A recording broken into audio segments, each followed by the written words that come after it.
पहली कैबिनेट की आज मंत्रिमंडल की आज पहली बैठक हुई और जैसा कि 12 फरवरी 2022 को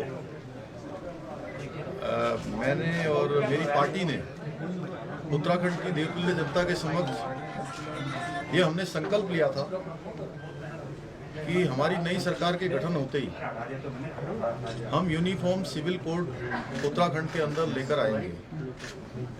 और उसके पीछे हमने कहा था कि हमारा राज्य हिमालय का राज्य है, गंगा का राज्य है, अध्यात्म और धार्मिक केंद्र बिंदु हमारा राज्य है। हमारी यहाँ की धार्मिक विरासत है, हमारी अपनी संस्कृति है, सैन्य बाहुल्य हमारा प्रदेश है। प्रत्येक परिवार से कोई न कोई सेना में है, किसी के घर का बेटा है, किसी की बेटी है, किसी का चाचा है, किसी के पिता हैं। वो हिंदुस्तान के किसी न किसी कोने में सेना में जाकर या अर्धसैनिक बलों में, सेना में या अन्य किसी फोर्सों में जाकर अपनी सेवाएं देश को दे रहे हैं।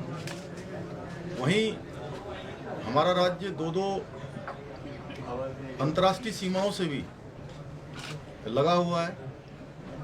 ऐसे में जरूरी है कि उत्तराखंड राज्य के अंदर एक ऐसा कानून होना चाहिए जो सभी के लिए समान हो।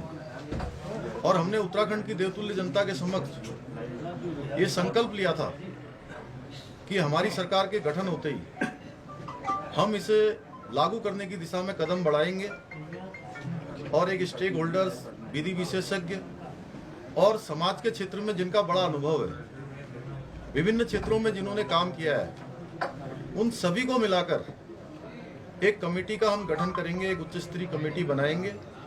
वो कमेटी यूनिफॉर्म सिविल कोड का ड्राफ्ट तैयार करेगी और हमारी सरकार उसको लागू करेगी।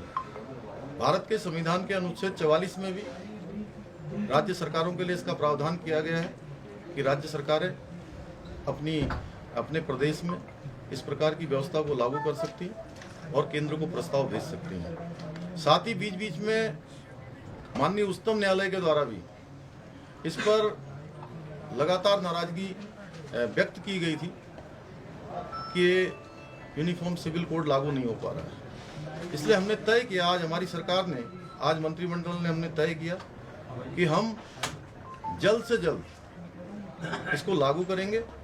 और आज मंत्रिमंडल ने हमने सर्वसम्मति से प्रस्ताव ये पारित कर दिया है।